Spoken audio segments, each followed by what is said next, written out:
이제 4월 한 달 동안 이제 출애굽기 전반부 1장부터 14장까지를 매일매일 이제 우리가 묵상하게 됩니다.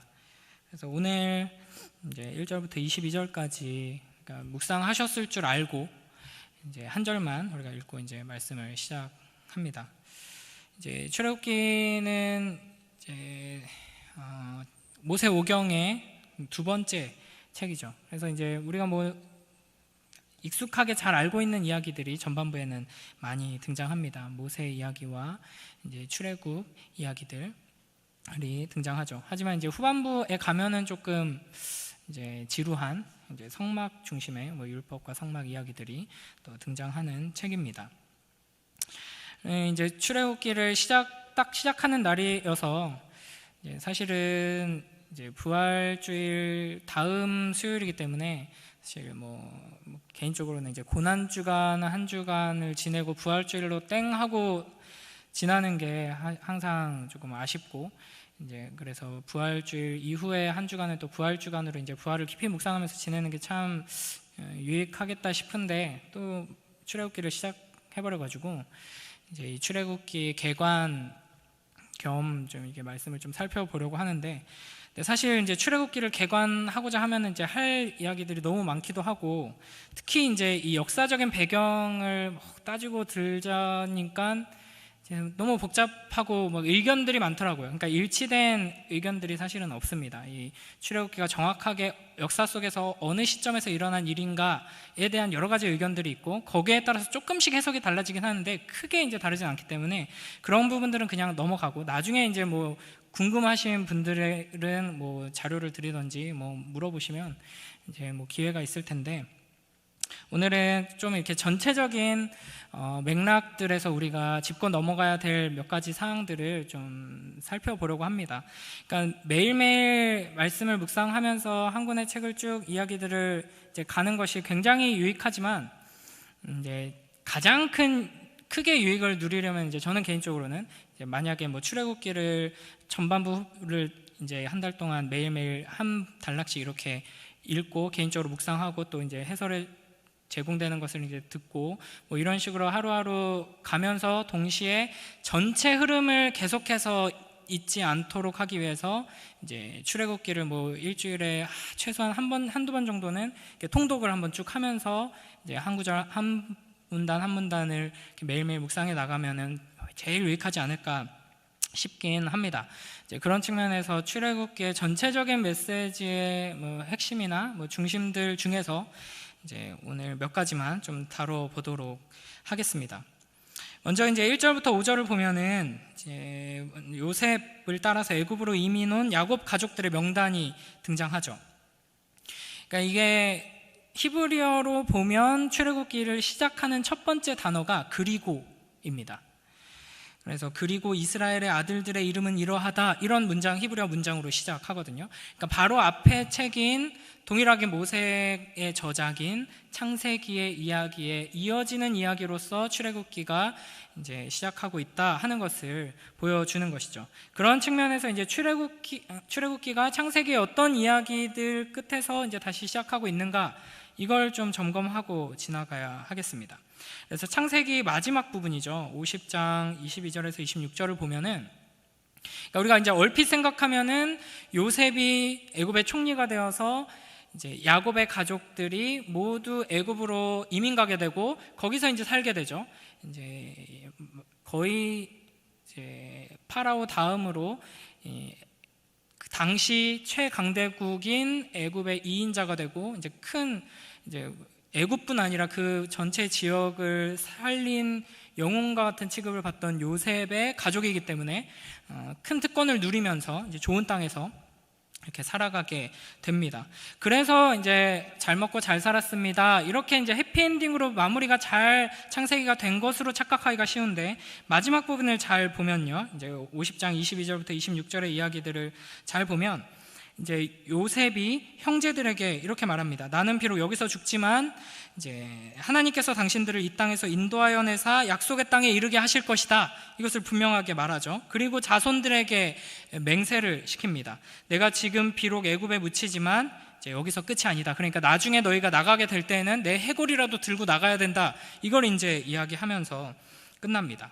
그러니까 이런 측면에서 보면은 뭔가 깔끔하게 이야기가 잘 마무리되고 해피엔딩으로 끝난 게 아니라 굉장히 뭔가 찝찝하고 이제 조금 안타까운 마무리라고 할 수 있죠. 이제 슬픈 결말이 더 가까운 결말이 창세기의 결말입니다. 그리고 나서 이제 출애굽기의 이야기가 시작되는 것이죠. 그래서 이 출애굽기의 이야기를 잘 이해하기 위해서는 창세기에서 이 반복적으로 등장한 하나님의 약속들을 우리가 잘 인식하고 있어야 합니다. 이제 여러분이 물론 대부분 다 잘 알고 계시는 것이지만 우리가 그래도 한 번 더 점검하고 넘어가려고 합니다.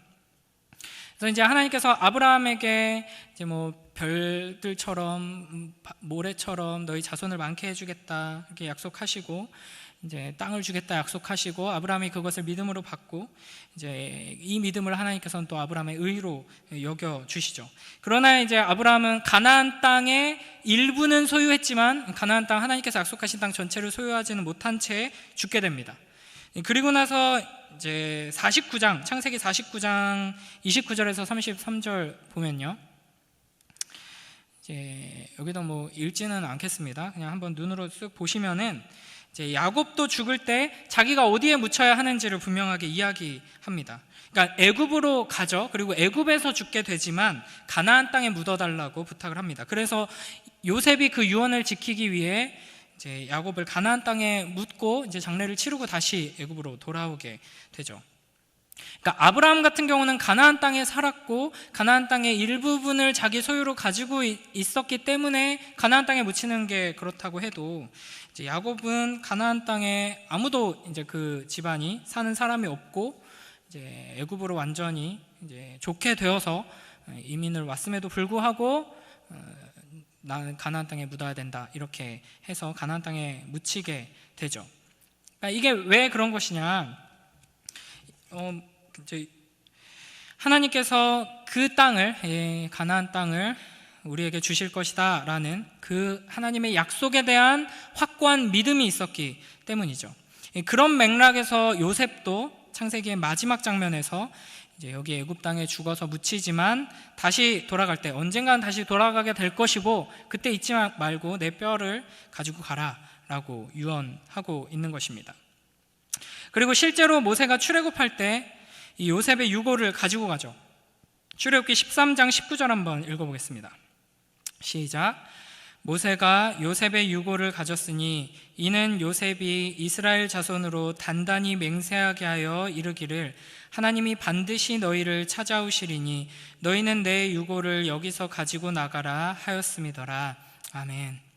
그래서 결국 출애굽기 이제 13장에 가게 되면 이제 모세가 이스라엘 백성을 이끌고 애굽을 빠져나가서 가나안 땅으로 갈 때 이제 이 요셉의 유고를 가지고 가게 되죠. 그런데 이제 모세가 가나안 땅에 결국에는 들어가지 못하게 되죠. 그래서 어떻게 하느냐? 여호수아에 넘어가면 여호수아 24장 32절에 여호수아가 요셉의 뼈를 가지고 가나안 땅으로 들어가게 됩니다.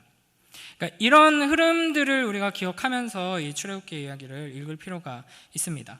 창세기에서부터 쭉 이어져 오는 이 족장들의 신앙이 어디에 있는가? 하나님의 약속에 근거하고 있는데 그 약속이 무엇인가? 이제 자손에 대한 약속과 땅에 대한 약속에 근거하고 있고 이 약속이 이제 이루어지는 이야기가 이제 출애굽기의 이야기다라는 것이죠. 물론 이제 우리가 출애굽기 이야기를 이제 알죠. 이 약속이 온전하게 다 출애굽기 안에서 이루어지지는 않습니다. 이제 그럼에도 불구하고 이제 이런 사건들이 왜 이렇게 벌어지는 것이지? 하나님께서 왜 이런 일을 하는 것이지? 라는 질문에 대한 바른 답을 내리려면 이런 맥락 안에서 우리가 이 출애굽기의 이야기들을 봐야 한다는 것이죠. 그리고 이제 창세기 15장에 가면요, 하나님께서 쪼갠 고기 사이를 지나면서 아브라함과 언약을 맺으시는 장면이 등장합니다. 아주 중요한 장면이죠. 근데 이 장면 안에서 하나님께서는 출애굽기에서 벌어질 사건을 이미 예언하고 계십니다. 우리 창세기 15장 13절에서 16절까지 한번 읽어보겠습니다. 창세기 15장 13절에서 16절까지가 없네요. 제가 읽어보겠습니다. 여호와께서 아브라함에게 이르시되 너는 반드시 알라. 내 자손이 이방에서 객이 되어 그들을 섬기겠고 그들은 400년 동안 내 자손을 괴롭히리니 그들이 섬기는 나라를 내가 징벌할지며 그 후에 내 자손이 큰 재물을 이끌고 나오리라. 너는 장수하다가 평안히 조상에게로 돌아가 장사될 것이요 내 자손은 4대 만에 이 땅으로 돌아오리니 이는 아모리 족속의 죄악이 아직 가득 차지 아니함이니라 하시더니. 아멘. 그래서 여기서 이제 내 자손이 이방에서 객이 되어서 그들을 섬기겠다. 이제 노예가 될 것이고 그들은 400년 동안 내 자손을 괴롭힐 것이다. 그리고 하나님께서 이제 그 나라를 이제 징벌하셔서 그들을 큰 재물을 가지고 그 땅에서 나와서 이제 하나님께서 약속하신 땅으로 들어갈 수 있게 하겠다라고 이미 아브라함과 언약을 맺으시면서 예고를 하신 것이죠. 근데 이제 더 거슬러 올라가면 또 있습니다. 하나님께서 이미 이 출애굽기에서 벌어질 일들을 이제 예언하시고 예고하시고 이제 이미 하나님의 계획 안에 이 모든 것들이 있었다는 것을 슬쩍 보여주신 장면이 있는데, 창세기 9장 가보면요, 노아가 방주에서 나온 뒤에 이제 포도주 마시고 취해가지고 텐트에서 벌거벗고 있다가 이제 그 함이 이제 죄를 범하죠. 그때 이제 이상하게 함을 저주하는 것이 아니라 함의 아들 가나안을 저주합니다. 그리고는 셈을 축복하죠. 이게 이제 단순히 노아가 노망나서 이제 자기 손자를 욕했다거나 그런 게 아니라 이제 성령 충만하여서 하나님께서 행하실 일에 대해서 선지자로서 예언을 하는 장면인데요. 뭐라고 하는지 한번 읽어보겠습니다. 24절부터 한번 읽습니다. 시작.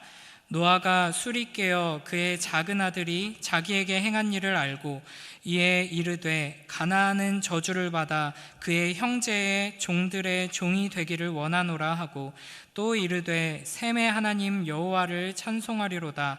가나안은 셈의 종이 되고 하나님이 야벳을 창대하게 하사 셈의 장막에 거하게 하시고 가나안은 그의 종이 되게 하시기를 원하노라 하였더라. 아멘.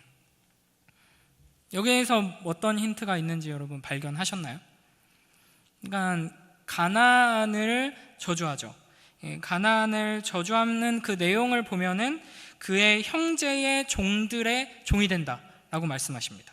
그리고 이제 셈을 축복하시면서 이제 가나안이 셈의 종이 된다라고 말씀하시죠. 이제 가나안은 형제의 종들의 종이 되고 또 셈의 종이 되는 것입니다.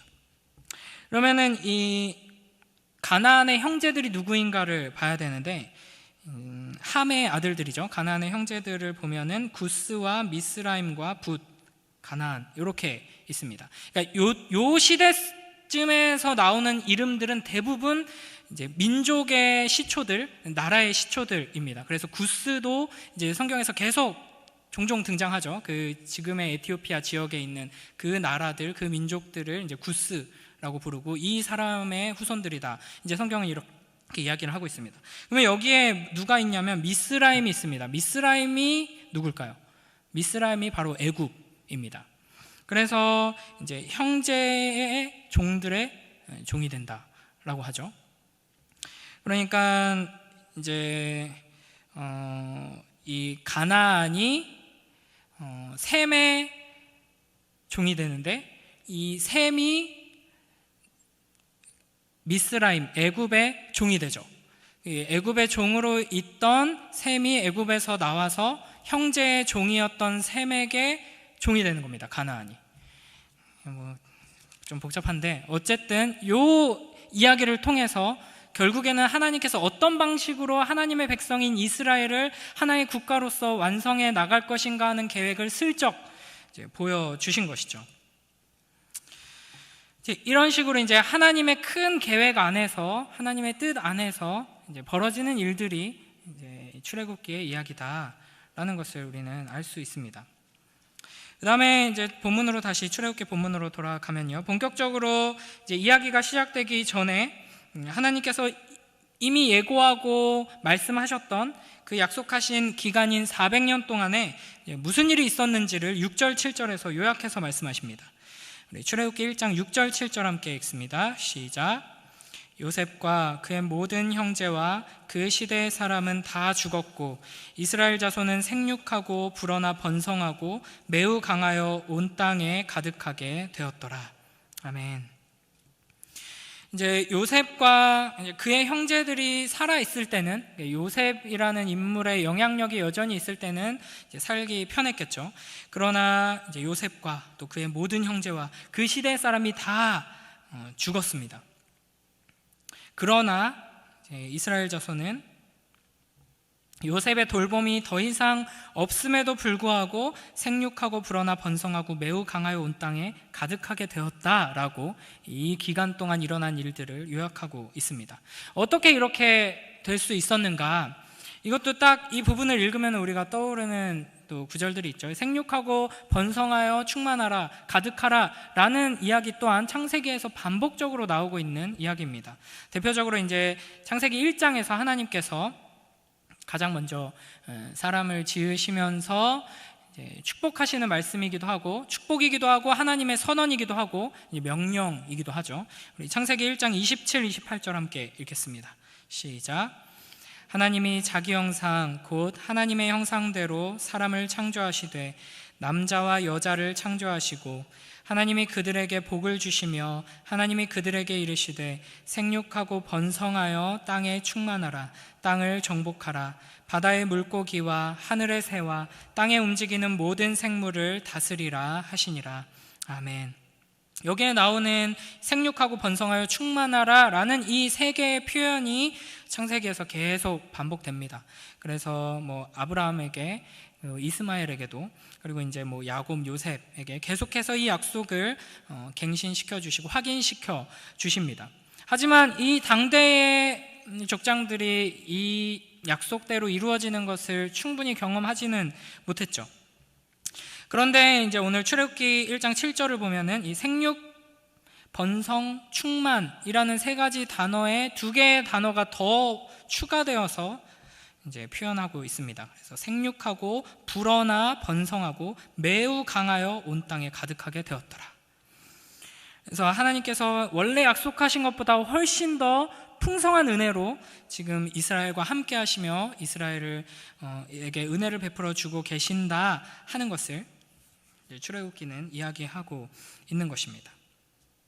그래서 사실 이 애굽에서 사는 400년 중에서 이제 초반에 그 요셉의 영향력이 강했던 시기에 큰 특권을 누리면서 살았지만 그 이후부터는 특별한 어떤 특권을 누리는 계층은 아니었을 것입니다. 그냥 평범하게 이제 거대한 제국 이집트의 일부분으로서 이제 잘 살아갔을 텐데, 이제 그럼에도 불구하고 이 8절에 요셉을 알지 못하는 새 왕이 일어나죠.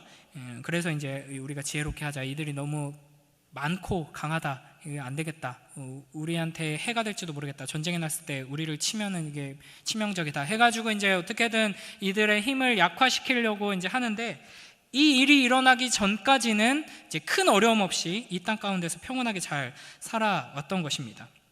이제 하나님께서 이것을 떠날 때가 됐기 때문에, 약속하신 그때가 됐기 때문에 하나님께서 이제 핍박과 이제 고난을 경험케 하시면서 이들을 이제 준비시키시고 이제 구원의 역사를 이제 시작하시는 이 출발점이 이제 출애굽기의 첫 장면인 것입니다. 그래서 이제 우리가 이제 이 출애굽기 1장의 이야기를 통해서 이제 몇 가지를 살펴볼 건데, 그 중에서 한 가지 중요한 점은 이 400년의 시간 동안 하나님께서 이스라엘을 먹이시고 입히시고 보호하시고 축복하셔서 약속하신 대로 생육하고 번성하여 충만하게 하셨다 하는 것입니다. 그런데 놀랍게도 그 일을 누구를 통해서 하셨는가? 이제 애굽을 통해서 하셨다라는 것이죠. 이것이 우리에게 굉장히 큰 이제 은혜가 되는 장면입니다. 그러니까 세상의 관점으로 보면은 애굽이 가장 큰 힘과 능력과 지혜를 가지고 있는 거대한 제국이죠. 애굽의 왕 바로가 말 그대로 이제 신으로 추앙받는 자고, 이제 가장 큰 힘을 가진 이 세상의 모든 것들을 결정하고 주관하는 존재로 여겨집니다. 그러나 하나님께서는 그런 애굽을, 그런 파라오를 하나님의 백성들을 길러내는 도구로 사용하고 계시는 겁니다. 그러니까 마치 인큐베이터 안에 아기를 넣어놓고 이제 안전하게 무럭무럭 자랄 수 있게 하는 것처럼 하나님께서는 이스라엘 백성들을, 하나님의 백성들을 애굽 안에 집어 넣으시고 그 안에서 이제 무럭무럭 자랄 수 있게 이제 하시는 것이죠. 그래서 사실은 이제 하나님께서 약속하신 그 땅 안에서 계속 있었다면은 이제 우리가 흔히 잘 이야기하죠. 우리 한반도보다도 훨씬 더 이제 강대국들 사이에, 강대한 문명들 사이에서, 수많은 민족들 사이에서 이제 분쟁을 겪을 수밖에 없는 그 지형에 위치해 있잖아요. 그러니까 거기에 있었으면은 수많은 침략들을 계속 경험하면서 이제 제대로 이제 살아남을 수가 없었을 것입니다. 그러나 이제 애굽 안에 있으면서 애굽 안에 속한 이제 여러 민족들 중에 하나였기 때문에 그 누구도 이제 함부로 건드리지 못하고 오히려 이 애굽의 보호 안에서 애굽이 공급해주는 온갖 귀한 것들을 누리면서 이제 무럭무럭 자라게 된 것이죠. 2장에서도 이런 비슷한 모습이 등장합니다. 하나님께서 이제 놀라운 섭리로 모세를 구원하시죠. 근데 이 모세를 구원하시는 하나님의 구원 역사에 바로의 딸이 도구로 사용받게 됩니다.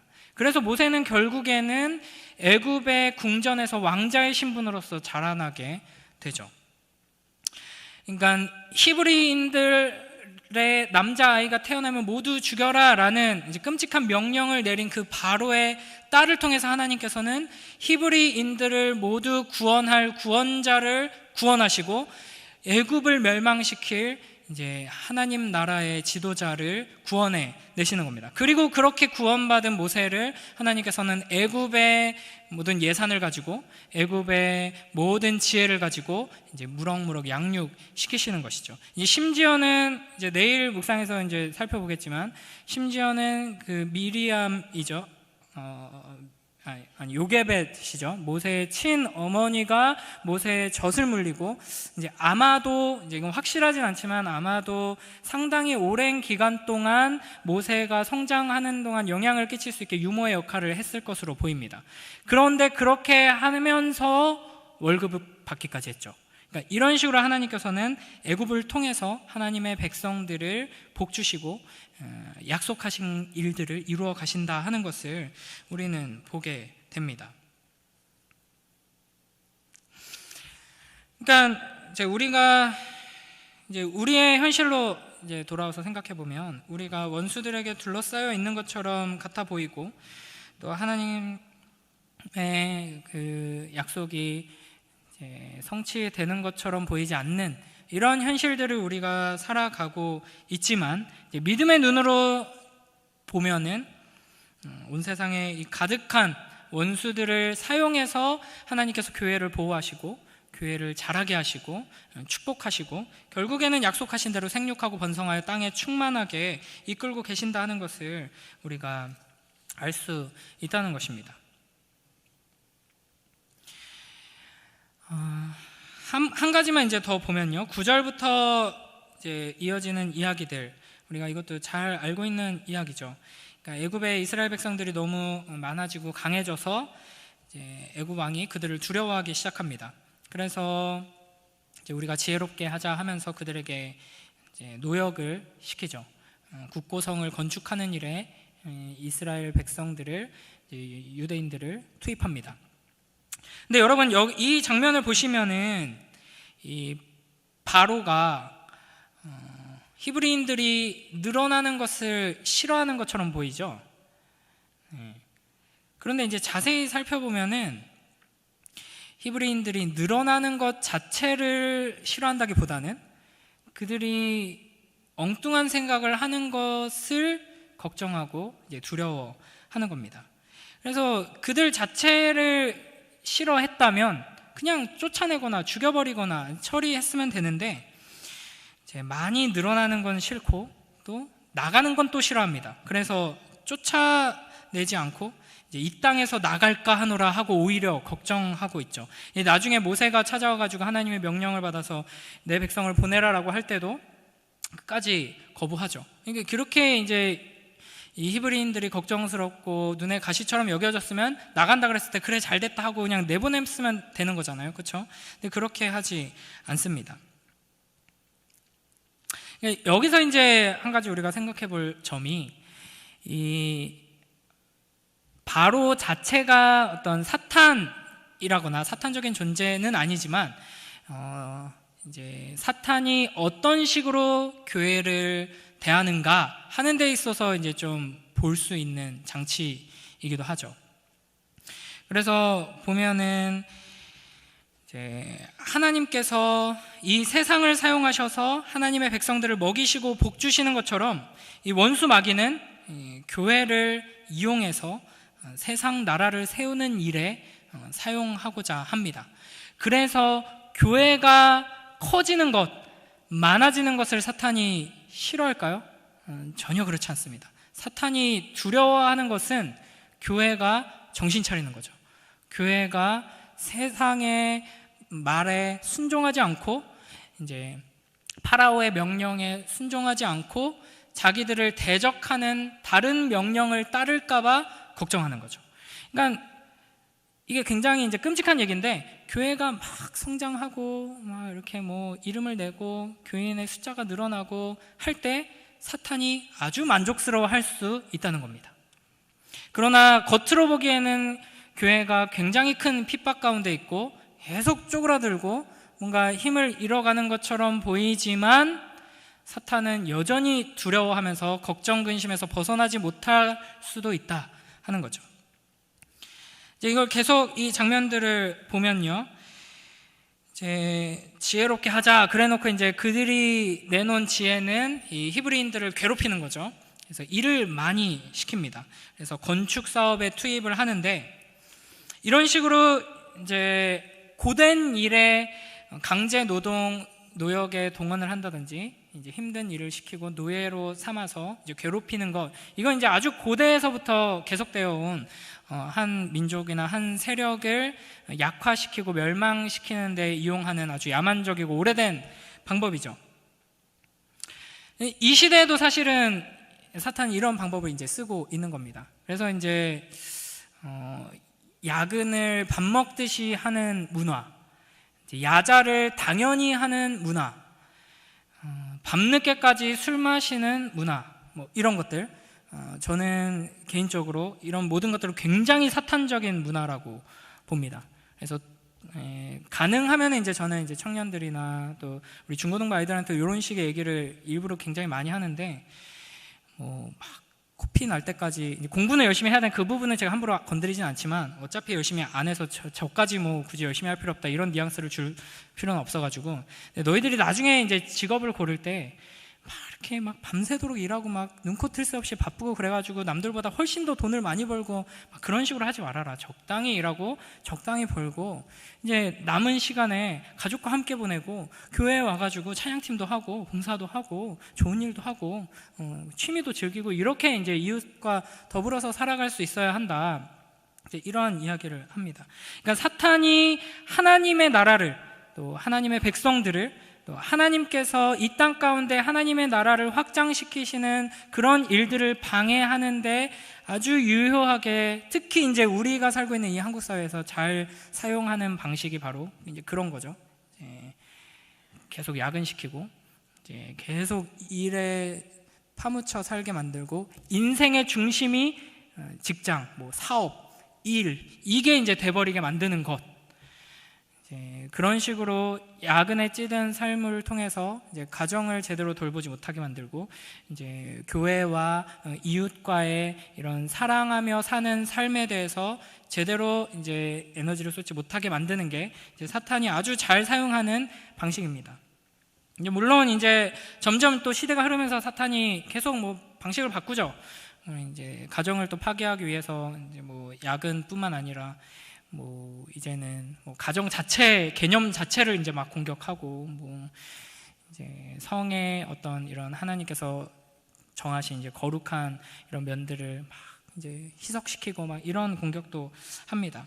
근데 어쨌든 특히 이제 고대 사회에서는 남자들을 이제 전쟁터에 내보내고 죽게 만들고 다치게 만들고 바보로 만들고 계속 일만 하게 만들어서 지치게 만들고, 이런 식으로 해서 한 민족과 세력들을 약화시키는 것이 너무나도 유효한 방식이었습니다. 그런데 이스라엘이 어떻게 되느냐, 12절 보시죠. 그러나 학대를 받을수록 더욱 번성하여 퍼져나가니.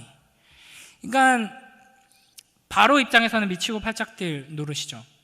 그렇게 힘든 일을 시켰으면 어느 정도 이제 저들이 워낙 계속 많아지고 강해지니까, 이렇게 하면은 이 많아지고 강해지는 속도가 이제 좀 줄어들고, 이제 그러면 자연스럽게 저들의 힘이 약해지겠지라고 생각했는데, 학대를 받을수록 더욱 번성하여 퍼져 나갔습니다. 이게 굉장히 중요한데요, 학대를 받았지만 여전히 강해지고 번성했다가 아닙니다.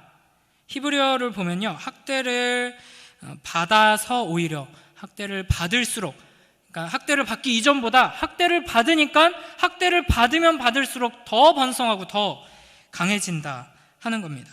그러니까 이런 이해할 수 없는 일이 일어나니까 근심하죠. 분노합니다. 그래서 13절에 보면 일을 엄하게 시키고, 이제 건축에 관련된 일만 시키다가 이제는 이것저것 더 엄하게 시키죠.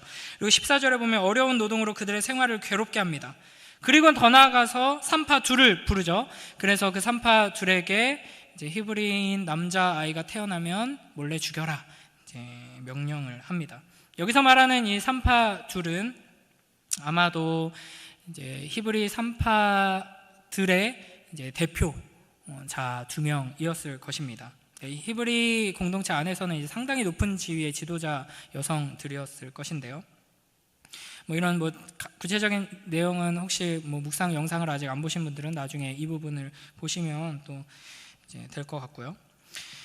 그래서 이들이 근데 불복종하죠. 결국에는 하나님을 경외하였기 때문에 바로의 명령을 따라서 아이들을 죽이지 않고 불복종하고, 바로가 호출해가지고 너네 왜 명령 안 들어 그랬더니 사실은 어이없는 핑계를 대죠. 히브리 여자들이 얼마나 애를 잘 낳는지 우리가 이제 소식 듣고 가면 이미 태어나 있다, 어떻게 죽이냐, 이런 식으로 이제 핑계를 댑니다. 그러면 말도 안 되는 핑계를 대고 있어 하고 죽일 법도 하잖아요, 그렇죠? 나중에 이 바로의 성격을 우리가 나중에 또 보게 되죠. 근데 이상하게도 아무 일도 일어나지 않습니다. 그리고 오히려 하나님께서 이 산파들에게 은혜를 베푸시고 산파들을 통해 이스라엘이 번성하고 강해집니다. 그리고 산파들은 하나님을 경외하였기 때문에 하나님께서 그들의 집안을 흥왕하게 하십니다. 이제 이 부분도 이제 역사적인 어떤 배경들을 어떻게 해석하느냐에 따라서 조금 해석이 달라질 수 있는데요. 이제 어떤 해석을 보면은 고대에서 산파라는 위치에 있는 여성들은 굉장한, 이제 우리로 치면은 이제 산부인과 교수, 의사 정도 되는, 그보다도 훨씬 더 권위 있고 특별한 기술을 가진, 존경받고 신뢰받는 위치에 있는 사람들이었습니다. 근데 주로 이제 산파들은 이제 미혼의 여성, 자녀가 없는 여성이었다고 합니다. 그런데 이 장면에서 이제 흥왕하게 하신다라는 거를 직역하면은 단순히 그냥 복을 받았다가 아니라 가족을 얻게 되었다라고 이제 해석을 할 수가 있거든요. 그러니까 고대 사회에서는 일반적으로 자녀가 없고 가족이 없는 특수한 위치에 있는 여성으로 여겨지는 산파들조차도 이제는 애를 낳고 이제 순풍순풍 이제 생육하고 번성하게 될 만큼 이 바로의 의도와는 정반대로 이제 가고 있다는 거죠. 그러니까 지금 이 흐름이 보이시나요? 바로가 이렇게 어떻게든 히브리 민족을 말살시키려고 괴롭히려고 하지만 그럼에도 불구하고 꿋꿋이 생육하고 번성했다가 아니라 공격하고 음모를 꾸미고 이렇게 핍박하면 할수록 거기에 비례해서 훨씬 더 놀라운 방식으로 생육하고 번성하는 축복을 누리게 되는 것입니다. 그리고 나서 이제 22절, 1장 마지막 22절 함께 읽어보겠습니다. 시작. 그러므로 바로가 그의 모든 백성에게 명령하여 이르되 아들이 태어나거든 너희는 그를 나일강에 던지고 딸이거든 살려두라 하였더라. 아멘. 이제 바로는 잘 몰랐겠죠. 뭔가 이상하다, 어떻게 이럴 수 있나 그랬겠지만 계속해서 강도를 이제 강하게 합니다. 그래서 처음에는 건축의 일에 이제 투입했다가 더 안 되니까 여러 가지 일들을 함께 시키면서 아주 힘들게 만들고, 그래도 안 되니까 이제 산파를 시켜서 죽이라고 명령을 하고, 그래도 안 되니까 공개적으로 이제 노골적인 살해의 명령을 내립니다. 그러나 이스라엘 백성은 더욱 번성하여 이제 퍼져 나가죠. 여기서 우리는 이제 하나님께서 이 세상 가운데에서 하나님의 백성들을 이제 복주시는 방식, 이끌어 가시는 방식, 그리고 세워 가시는 방식에 대해서 볼 수 있게 됩니다. 이것은 곧 이제 그리스도인의 삶의 방식이라고 할 수 있는데요. 그러니까 바로가 이스라엘을 핍박한 원인이 무엇이죠? 하나님의 축복을 받아서 하나님의 약속이 이스라엘 가운데 이루어져서 그들이 생육하고 번성하여 많아지고 강해지니까 핍박이 시작됩니다. 그렇죠? 우리가 생각하기에는 하나님의 축복이 오면은 핍박이 안 와야 되는데, 그렇죠? 근데 하나님의 축복이 와서 그것으로 말미암아 하나님의 축복 때문에 이제 핍박이 시작되죠. 그러면 하나님이 이제 더 큰 축복으로 핍박을 막아주시면 좋을 것 같은데, 하나님께서 행하시는 방식은 뭐냐면 핍박이 오면 그 핍박에 비례해서 더 큰 축복을 주시고, 핍박이 더 강해지면 더 큰 축복을 주십니다. 그러니까 핍박이 심해지면 심해질수록 하나님의 축복이 얼마나 위대하고 강하고 아름다운지가 더 선명하게 드러내는 방식으로 하나님께서 역사하고 계신다 하는 것이죠. 우리가 사는 이 시대가 어떤 면에서는 이 출애굽기의 시대와 비슷합니다. 이제 애굽에서 떠날 준비를 해야 하는, 그래서 애굽 왕의 극심한 핍박이 쏟아지는 시기죠. 우리도 마찬가지입니다.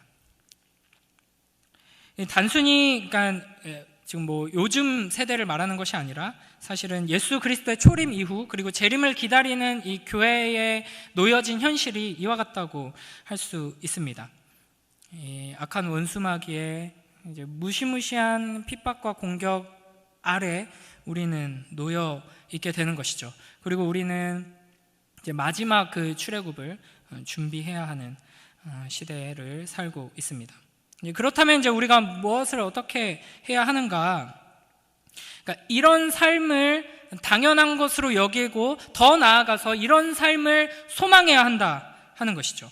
그러니까 아무 걱정 없이 근심 없이 이전에 요셉이 총리로 있었으므로 말미암아 이 세상 속에서 특권을 누리면서 살아가던 그때를 기다리고 추억하고 다시 그 시절이 오기를 소망하면서 살아가는 것이 아니라, 축복을 받았고 그 축복 받음으로 인해서 이 세상으로 인하여서 큰 핍박과 공격을 받게 되는 것을 당연히 여기고, 오히려 그 이 세상으로 말미암은 공격과 핍박, 이 고난들 속에서 우리가 더 큰 하나님의 축복을 경험하게 될 것이다 라는 것을 기대하고 그 자리로 나아가야 한다 하는 것이죠.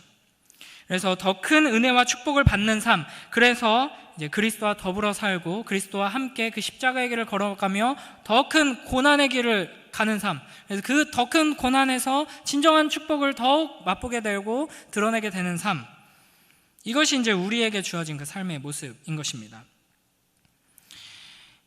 신약에서도 이와 같은 그리스도인의 삶의 양식에 대해서 설명하고 있습니다. 로마서 8장 17절 우리 함께 읽어보겠습니다. 시작.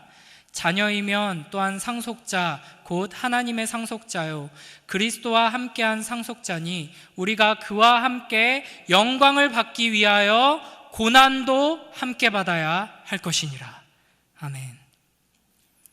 이것이 우리 앞에 놓여진 길입니다. 한 군데 더 읽어볼까요? 마가복음 10장 29절 30절입니다. 함께 읽습니다. 시작. 예수께서 이르시되 내가 진실로 너희에게 이르노니 나와 복음을 위하여 집이나 형제나 자매나 어머니나 아버지나 자식이나 전토를 벌인 자는 현세에 있어 집과 형제와 자매와 어머니와 자식과 전토를 100배나 받되 박해를 겸하여 받고 내세의 영생을 받지 못할 자가 없느니라. 아멘. 주님을 위해 우리가 모든 것을 바치고 내어드리고 충성해야 하죠. 그때 하나님께서는 우리에게 축복을 내려 주실 것입니다. 하나님께서 우리를 먹이시고 입히시고 인도하시고 보호하시고 약속하신 대로 축복을 풍성하게 부어 주실 것입니다. 여러분 그거 믿으십니까? 그러나 뭘 다시 한번 띄워주시겠어요? 본문을 뭘 겸하여 받는다고 하시죠? 박해를 겸하여 받고, 이것이 하나님께서 정하신 원리입니다. 하나님께서 하나님의 백성들을 이 세상을 통해서 양육하시고 세우시고 복주시는 원리인 것입니다.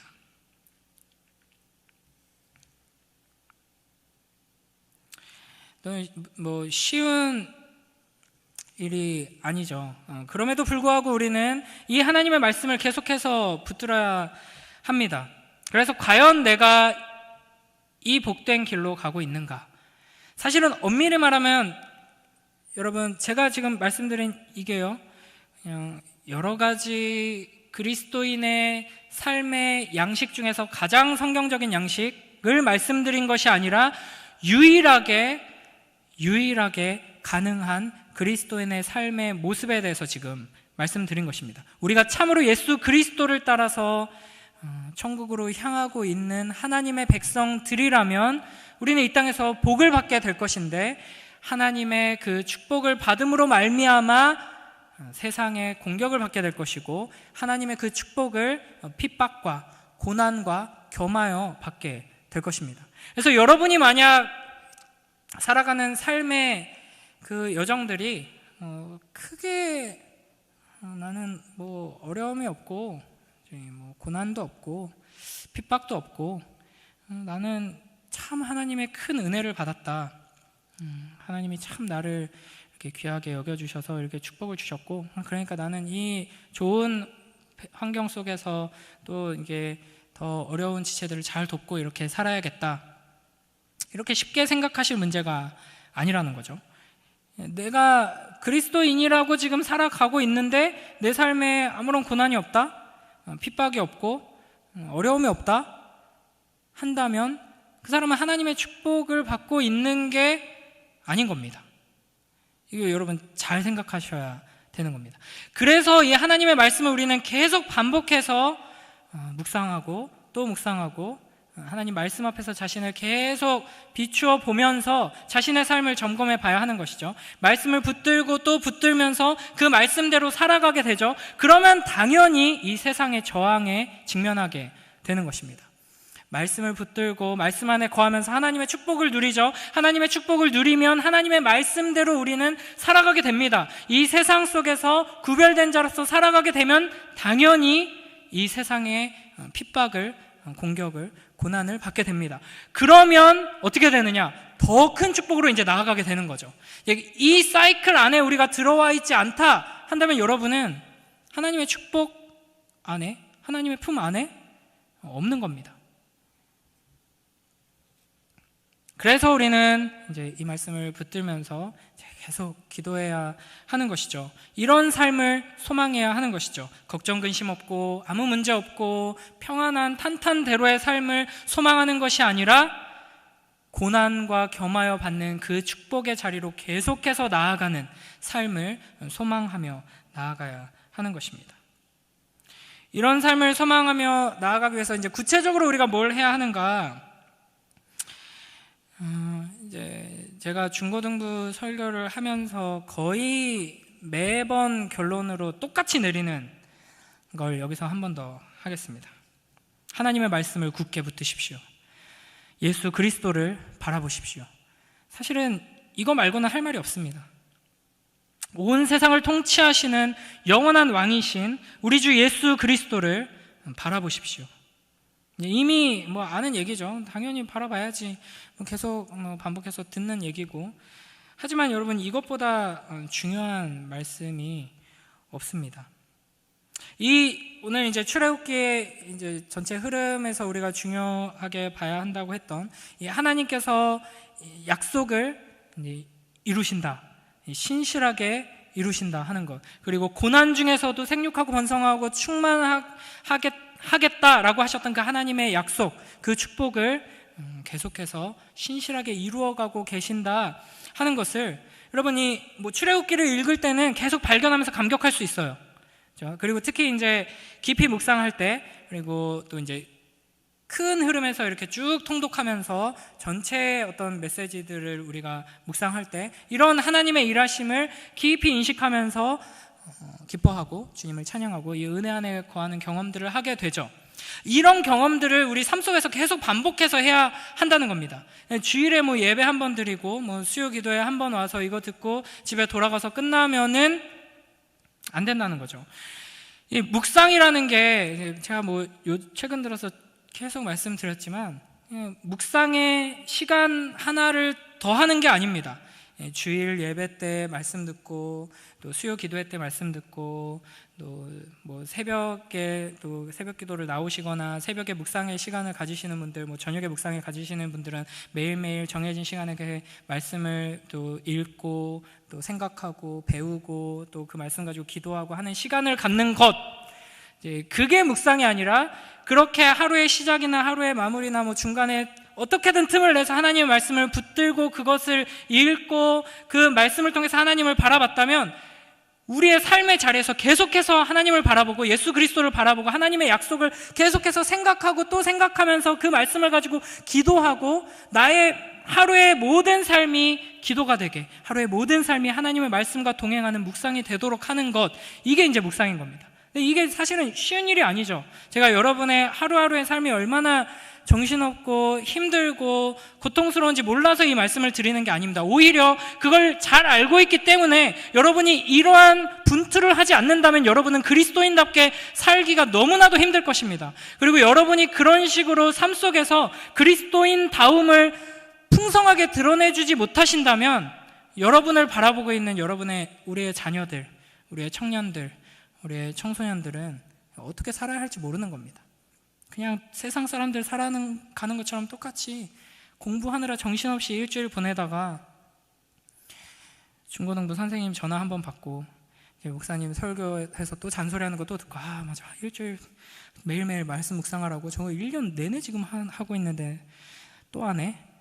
이렇게 하다가 이제 허송세월 이제 보내는 거죠. 그러니까 우리의 연약함을 우리가 알아야 합니다. 그래서 하나님께서는 계속 이제 말씀을 하시고 또 하시고 또 하시고 또 하시는 거죠. 그래서 여러분, 제가 말씀을 맺도록 하겠습니다. 여러분의 그 삶의 자리에서 가정 안에서 이제 가정을 돌보는 그 집안일들의 틈바구니 속에서, 직장 속에서, 특히 이제 사업 일터나 그 직장에서 마주하는 이 세상의 세력들, 하나님을 모르는, 또 하나님을 대적하는 이 세상을 마주하면서 하나님의 일하심을 믿음으로 보는 우리 모두가 되길 축복합니다. 이 세상이, 내 직장 상사가, 내 거래처가, 이 정부가, 이 이웃들이, 이 집구석이 하나님하고 전혀 상관없는 것처럼 보이지만 하나님께서 이것들을 사용하셔서 정말 놀랍게도 이것들을 통해서 나를 축복하신다. 이것들을 통해서 나를 먹이시고 입히시고 보호하시고 생육하고 번성하여 충만케 하신다. 니들이 아무리 발버둥 쳐봤자 결국에는 너희를 통해서 하나님께서는 나를 축복하실 것이고 나를 통해서 하나님의 영광이 드러나게 될 것이다. 이 믿음을 가지고, 이 확신을 가지고 매일매일의 삶 속에서 하나님의 말씀과 동행하는 우리 모두가 되길 주님의 이름으로 축복합니다. 이 시간 함께 찬양하며 나아가도록 하겠습니다.